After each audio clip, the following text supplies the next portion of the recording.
तो कैसे आप लोग, स्वागत है आप लोग का हमारे इस YouTube channel English by Nitish Kumar पे। तो पिछले वीडियो में मैंने आपको टेंस की बेसिक इन्फॉर्मेशन कंप्लीट कराई थी। तो आज मैंने पिछले वीडियो में बताया था कि आपको टेंस 3 लेवल पे पढ़ना है, बेसिक इन्फॉर्मेशन, कंपैरेटिव एनालिसिस और शॉर्टकट। तो आज मैं आपको कंपैरेटिव एनालिसिस पे लेकर चलूँगा टेंस। तो चलिए आपका समय ना बर्बाद करते हुए सीधे मुद्दे पे आते हैं। तो पिछले वीडियो में मैंने आपका जो टॉपिक है वो रहा टेंस।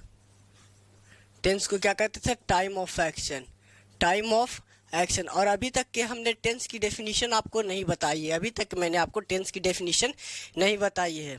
आप लोग चाहे तो हमारे कमेंट सेक्शन में टेंस की डेफिनेशन ज़रूर लिख सकते हैं। अच्छा एक बात बताओ, डेफिनेशन होती है कि डेफिनेशन?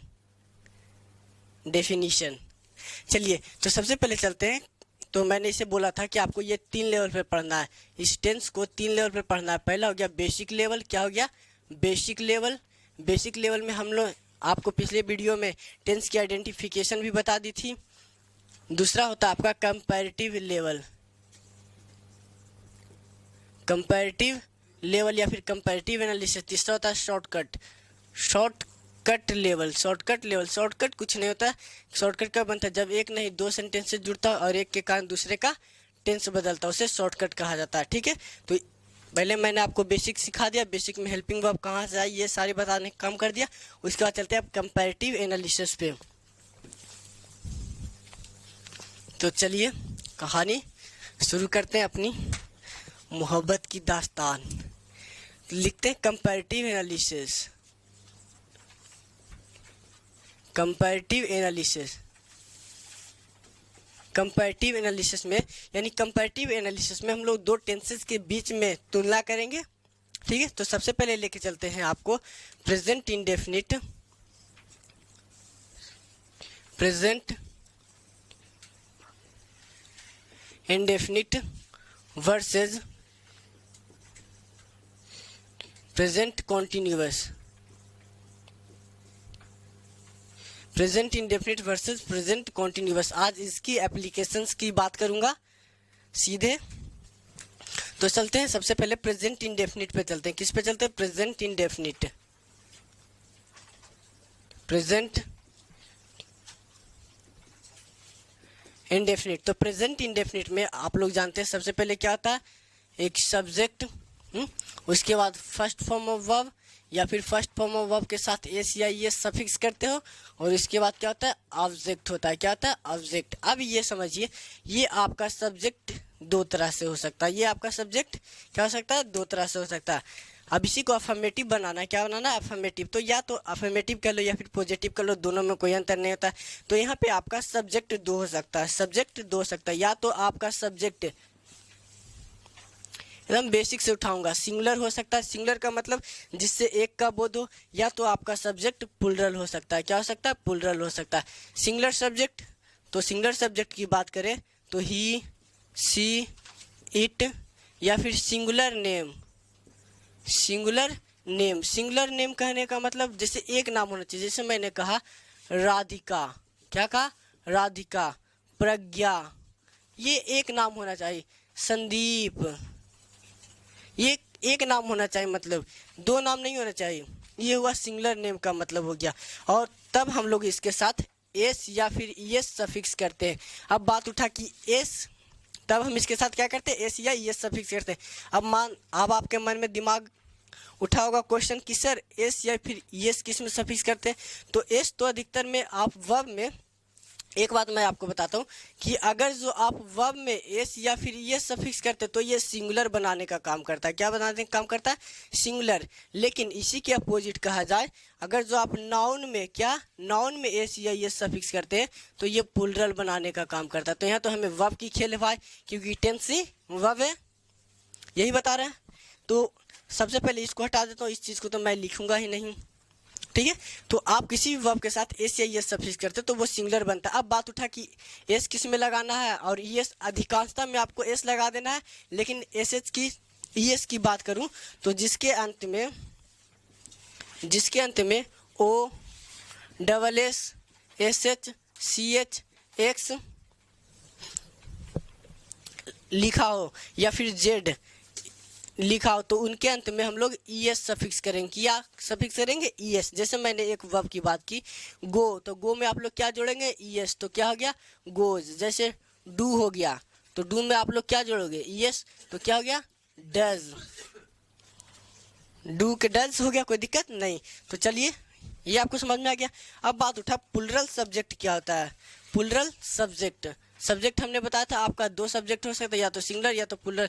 तो प्लुरल के रूप में कर लो आई। ये आई अपने आप में सिंगुलर और प्लुरल दोनों होता है, ये आपको आगे आइडेंटिफाई करते हुए सिखाएंगे। आई हो गया, बी हो गया, दे हो गया, यू हो गया, या फिर आप लोग कह लो प्लुरल नेम। प्लुरल नेम कहने का मतलब जैसे मैंने कहा राम एंड श्याम, राम एंड श्याम, तो आप इसमें एस या फिर यस या फिर एस सफिक्स नहीं करना है, एस या फिर यस सफिक्स नहीं करना है। ये हुई आपकी बेसिक इन्फॉर्मेशन हुई, इसकी बेसिक मैंने बताई, ठीक है। आप जैसे मैं आपके सामने चलो दो सेंटेंसेस ही लिख देता हूँ, यहाँ पे आपको सही करना है। Rohit write a letter, Rohit write a letter. उसके बाद मैंने कहा आई प्लेज क्रिकेट टुडे। चलो आप ये दोनों सेंटेंस को सही करके दिखाओ, करके दिखाओ, ठीक है। मैं ही कर देता हूँ। तो सबसे पहले आपको सब्जेक्ट देखना है। तो सब्जेक्ट अपने आप में क्या हुआ? सब्जेक्ट सिंगुलर की प्लुरल। तो रोहित को देखते हैं, तो रोहित अपने आप में सिंगुलर सब्जेक्ट हुआ। तो सिंगुलर सब्जेक्ट हुआ तो वर्ब के साथ एस या फिर एस सफिक्स चाहिए। अब इसे क्या देखा हमने? राइट। तो राइट के अंत में तो ये सब में से कोई भी ना तो ओ है, ना डबल एस है, ना एस एच है, ना तो सी एच, ना ही एक्स है और ना ही जेड है। ये सब में से कोई नहीं, तो डायरेक्ट एस ही लगा देना है। तो रोहित हुआ सिंगुलर सब्जेक्ट हमारा, तो इधर राइट्स हो गया। क्या हो गया? Rohit writes a letter. उसके बाद आई, तो आई हमने अभी किस बिरादरी में लिखा? इस आई को हमने प्लुरल बिरादरी में लिखा। तो आई के साथ प्लेज नहीं होना चाहिए, क्या होना चाहिए? I play cricket today. ये हो गया। ये मैंने आपकी बेसिक इन्फॉर्मेशन कंप्लीट कराई। अभी आपको प्रेजेंट इंडेफिनिट का पूरा कुछ भी खत्म नहीं हुआ है, तो आप इसे स्क्रीनशॉट ले ले। मैं हट रहा हूँ, please take your time please, ठीक है। रफ कर दे।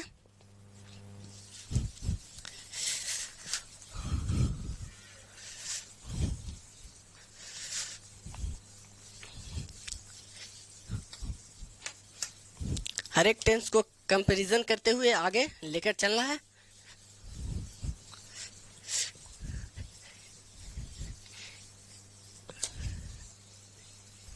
चलिए अब आपको इसी सेंटेंस का नेगेटिव बनाना है। क्या बनाना है? नेगेटिव। पॉजिटिव या तो अफर्मेटिव आपने बना ली। अब उसके बाद मैंने कहा अगर जो आपको इसी का नेगेटिव बनाना है, क्या बनाना है?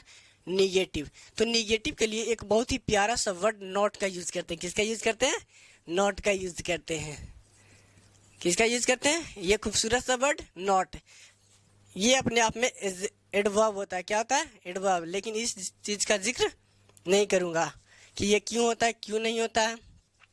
तो ये यहाँ पे क्या हुआ? नॉट। नेगेटिव के लिए हमने क्या यूज किया? नॉट। अब बात उठी कि इसके यहाँ हम नॉट कहाँ लगाएंगे? बात ये भी तो उठी कि नॉट कहाँ लगाएंगे।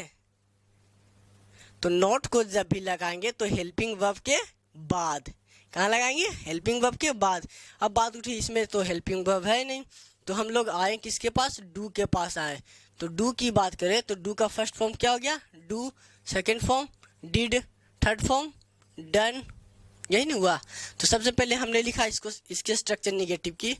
तो सबसे पहले हमने क्या लिखा? सब्जेक्ट। क्या लिखा? सब्जेक्ट। उसके बाद हमने क्या लिखा? डू। क्या लिखा? डू। या फिर हमने क्या कहा था? चलिए फिर हमने लिख दिया डू। और एक बात हमने बताई थी कि जिसके अंत में ओ रहता है उसमें ईएस, तो डू के साथ ईएस जोड़ दो तो क्या हो जाएगा? ये अपने आप में बन जाएगा डज बन गया। क्या बन गया? डज। जब एक बात समझ लो, जब यहाँ पे आपने एस या एस सफिक्स कर ही दिया तो क्या दोबारा सफिक्स कर दे?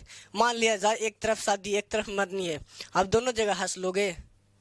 नहीं। जब यहाँ आपने सफिक्स कर ही दिया तो आगे सफिक्स करने की कोई ज़रूरत नहीं हुई। तो आगे फर्स्ट फॉर्म ऑफ वर्ब और उसके बाद क्या आपने लिखा? ऑब्जेक्ट लिखा। ठीक, जैसे मैं आपके सामने एक सेंटेंस लिखता हूँ,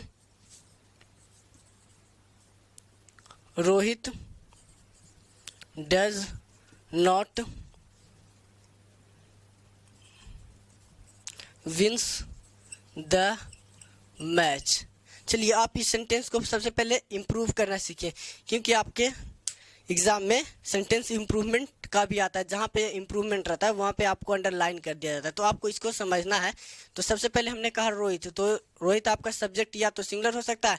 अब बात उठी डू, तो डू प्लूरल सब्जेक्ट के साथ और डज सिंगुलर सब्जेक्ट के साथ, ये भी लिख देता हूँ। तो रोहित आपका कैसा सब्जेक्ट हुआ? हाँ, बहुत अच्छे। रोहित अपने आप में कैसा हुआ? सिंगुलर हुआ, सिंगुलर सब्जेक्ट। तो सिंगुलर के साथ आप लोग डू करो कि डज, डज, यानी यहाँ तक क्या आपका सही है। और नॉट की अरेंजमेंट भी सही है, हेल्पिंग वर्ब के बाद। ओ, इस यहाँ पे नॉट तो भूल ही गया था, नॉट हो गया, कोई दिक्कत नहीं। उसके बाद नॉट हमने कर दिया, कोई दिक्कत नहीं। उसके बाद ये देखो, जब आपने यहाँ एस या एस सफिक्स कर ही दिया तो क्या आगे, मतलब दोनों जगह हंस दोगे, मरनी रहे चाहे शादी रहे, दोनों जगह नहीं, तो यहाँ पे इसको काटना होगा। तो हमने कहा Rohit does not win the match. चलो एक और देता हूँ,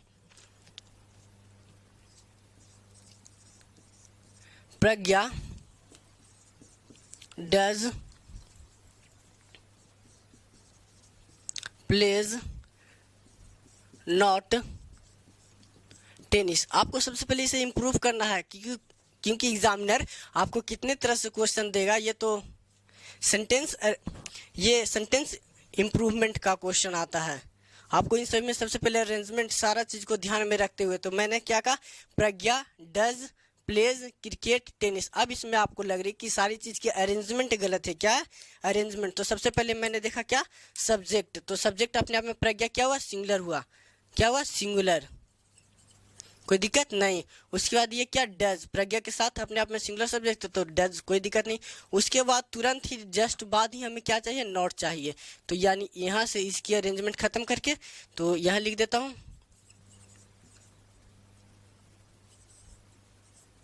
प्रज्ञा डज नॉट, कोई दिक्कत नहीं। उसके बाद क्या ये प्लेज लिखा हुआ सही है, एकदम बेसिक से उठाऊंगा, क्या ये सही लिखा हुआ है? नहीं। जब यहाँ आपने एस या फिर ये सफिक्स कर ही दिया तो क्या यह लिखना ज़रूरी है? नहीं। तो प्ले कर दिया, उसके बाद क्या, टेनिस, कोई दिक्कत। चलिए आप इसे स्क्रीनशॉट ले ले, मिटा दें। अब आ जाइए इसके आगे।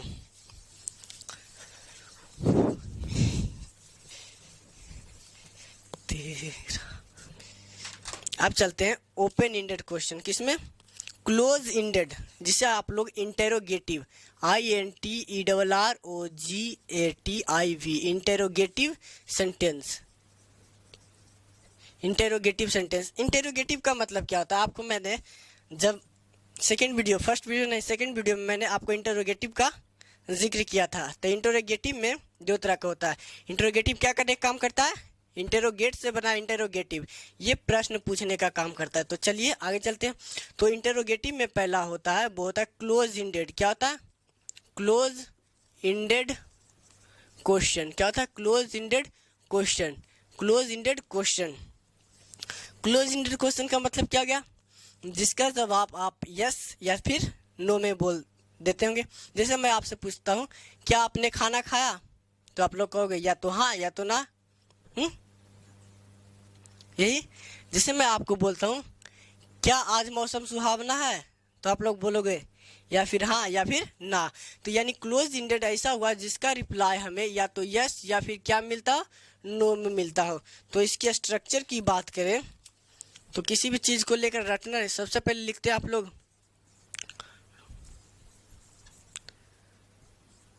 डू या फिर इसी के साथ ही यस, डज, यस नहीं दिख रहा है, इसे दिख रहा है। उसके बाद आप लोग क्या लिखते हो, एक सब्जेक्ट और उसके बाद फर्स्ट फॉर्म ऑफ वर्ब और उसके बाद क्या लिखते हो, ऑब्जेक्ट। यहाँ पे फर्स्ट फॉर्म ऑफ क्यों लिखा, क्योंकि आपने यहाँ एस या ये सफिक्स कर दिया। अब ये डू या फिर डज किस पे डिपेंड करेगा, बात ये उठी। तो डू या फिर डज ये हमारा सब्जेक्ट पे डिपेंड करेगा। या तो हमारा सब्जेक्ट, इस एस का मतलब सिंगुलर हो गया, क्या हो गया, सिंगुलर हो गया। और इस पी का मतलब प्लूरल हो गया, इस पी का मतलब प्लूरल हो गया। यानी या तो हमारा सब्जेक्ट सिंगुलर हो सकता है या तो प्लूरल। सिंगुलर रहेगा तो हम लोग उसके साथ डज का यूज करेंगे, और प्लूरल रहेगा तो हम लोग उसके साथ डू का यूज करेंगे। जैसे मैं कहता हूँ डज यू लव मी, और उसके बाद क्वेश्चन मार्क तो भूल ही गया। तो डज यू लव मी, तो ये बात समझो। तो सबसे पहले मैंने कहा डू या फिर डज है, ये कोई दिक्कत नहीं। उसके बाद सब्जेक्ट, तो सब्जेक्ट हमारे पास यू रहा। अब देखना कि यू हमारा सिंगुलर है कि प्लूरल है, बताइए। यू हमारा सिंगुलर है कि प्लूरल है, आप लोग कह रहे हैं क्या है, प्लूरल है। तो यू हमारा प्लूरल है, तो आप लोग डज कैसे बोल सकते हो, तब तो कहोगे डू यू लव मी। चलिए एक और लिखता हूँ,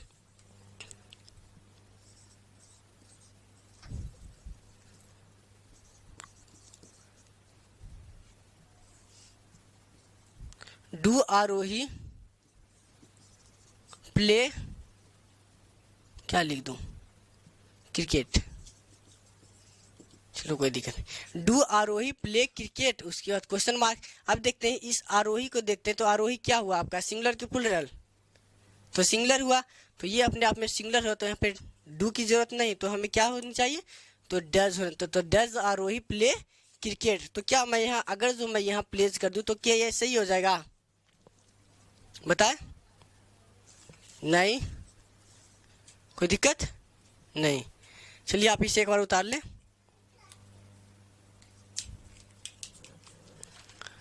ठीक है।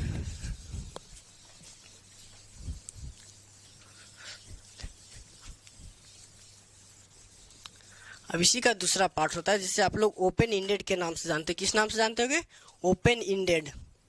इसका दूसरा पार्ट हो गया open ended question, open ended question. अब ओपन इंडेड क्वेश्चन से थोड़ा सा इसमें आपको लॉजिकली थोड़ा सा सोचना पड़ेगा। ओपन इंडेड क्वेश्चन होता है जहाँ से हमारी कन्वर्सेशन क्या होती है, ओपन होती है। जैसे मैं आपको पूछता हूँ आज आपने खाने में क्या खाया, तो यहाँ से आप अपना विचार हमें देना शुरू करेंगे कि सर आज मैंने लस्सी पराठा मूली जे मिला वो खा लिया। यहाँ से आप लोग अपना, जैसे मैं कहता हूँ आपने ताजमहल में क्या देखा, तो यहाँ से आप लोग अपनी विचार देंगे हमें कि सर मैंने इसकी ब्यूटी देखी, ईंटें देखी, जो भी आपने देखा वो। तो ओपन इंडेड यानी जहाँ से हमारी कन्वर्सेशन स्टार्ट होती हो। तो चलते हैं, तो इसमें सबसे पहले लिखते हैं WH वर्ड। क्या लिखा, WH वर्ड। WH वर्ड का मतलब हाउ, व्हेन, ये सारे होंगे। उसके बाद पूरा ही क्लोज इंडेड चिपका देना है। तो क्लोज इंडेड में कुछ हमने लिखा था डू या फिर डज। उसके बाद हमने क्या लिखा था, सब्जेक्ट। क्या लिखा था, सब्जेक्ट। और उसके बाद फर्स्ट फॉर्म ऑफ वर्ब, और उसके बाद क्या लिखा था, ऑब्जेक्ट। और उसके बाद क्वेश्चन मार्क। कोई दिक्कत नहीं। तो बात फिर उठी कि ये डू या फिर डज किसके अनुसार होगा, तो ये हमारे इस सब्जेक्ट, या तो सब्जेक्ट एस का मतलब सिंगुलर और इस पी का मतलब प्लूरल। मैंने सिंगुलर सब्जेक्ट बता दिया था, he she it singular name हो गया। Plural subject I we they you, कोई दिक्कत। तो डू रहेगा जब हमारा सब्जेक्ट प्लूरल रहेगा, और डज जब हमारा सब्जेक्ट क्या रहेगा, सिंगुलर रहेगा। तो सबसे पहले मैं आपके सामने एक सेंटेंस लिखता हूँ, आपको उसे ग्रामेटिकली तरीके से सही करना है।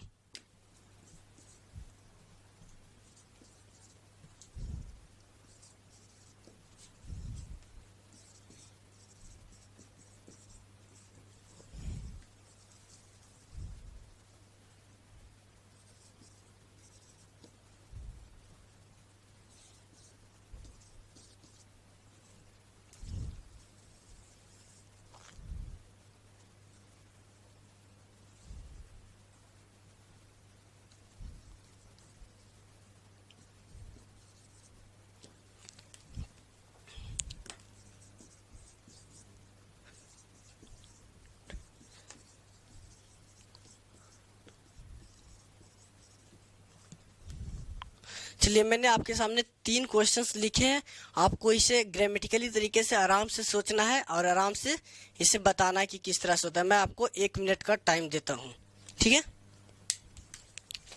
आप लोग सोचें,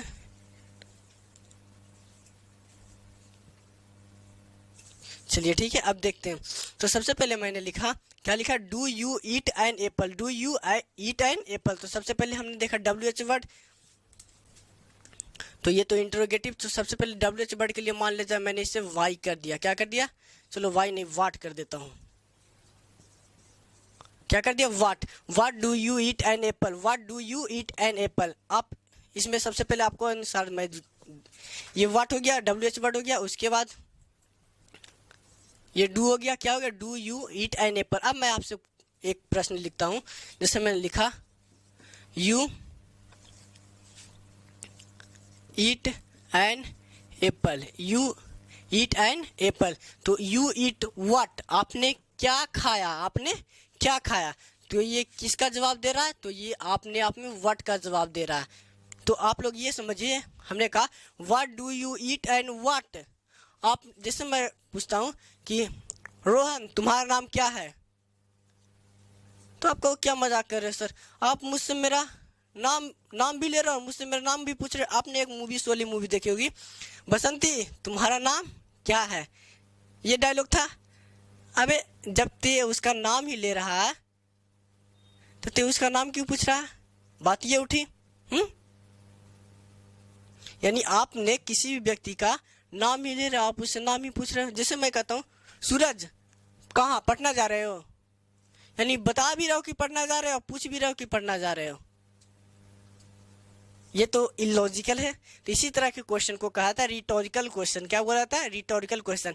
रिटोरिकल क्वेश्चन बेसिकली ये आपकी माइंड्स के अटेंशन को जानना चाहता है, रिटोरिकल क्वेश्चन। जैसे आप लोग नहीं कहते हो हमारा नेता कैसा हो, जबकि आपको सामने वाला का पता होता है इसका आंसर।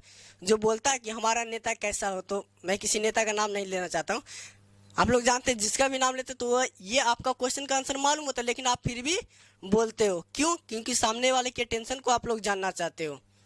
जैसे आप लोग कहते हो who is without any fault, यानी कौन इस संसार में बिना फॉल्ट का है। सबको, हर एक व्यक्ति में कुछ ना कुछ तो फॉल्ट है ही, हर एक व्यक्ति में कुछ ना कुछ तो फॉल्ट है ही। तो ये सारे ऐसे क्वेश्चंस हुए जो रिटोरिकल क्वेश्चन होते हैं। क्या होते हैं, रिटोरिकल क्वेश्चन होते हैं, यानी इसका आंसर हमें मालूम होता है लेकिन फिर भी हम सामने वाले के टेंशन को जानना चाहते हैं। तो ये जैसे मैंने कहा what do you eat what, तो एन एप्पल, यानी हमने व्हाट से क्वेश्चन भी कर रहा है, व्हाट का जवाब भी लिख रहे हैं। जैसे मैं कहता हूँ what is your name Rohit, what is your name Rohit. तो व्हाट इज योर नेम, आप इससे पूछ रहे हो कि तुम्हारा नाम क्या है, और आगे आंसर भी लिख रहे हो रोहित।